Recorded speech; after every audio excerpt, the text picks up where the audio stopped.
of 1. So go to, okay, can you please close first your books?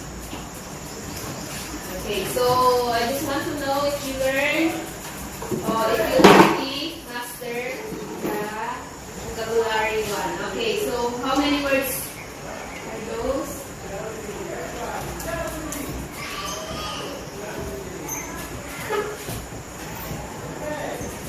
Yes. Lot, and found. Okay, very good. So our unit 1 is all about arts, lost, and found. Okay, so it's all about arts. Okay, so can you write the 10 words that we discussed in vocabulary 1? Okay, so let's see if you mastered it and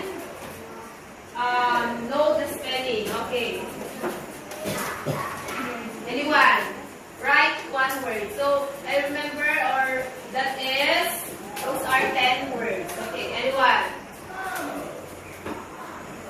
So that we should know if we know the spelling also. If you don't know, so we will do spelling every day in English. Okay. One word. These words. What are the words that you studied from here? Okay, so, ano mo na? Ayan. 10 words, yes.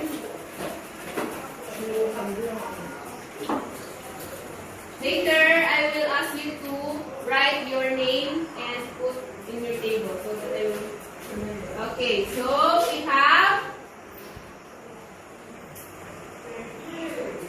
Okay, storytelling. Very good. Okay, as you can see, this one is correct with the right spelling. So, storytelling. Another one. Yes. Okay, storytelling.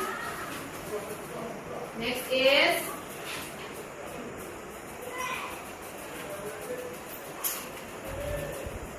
tourist. Very good. Okay, so tourist. Another one. Yes.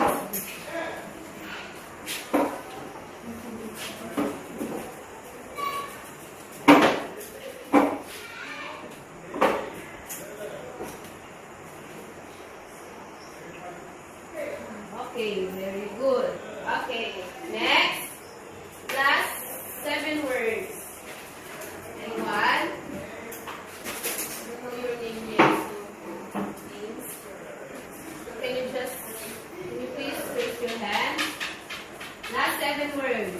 Another one.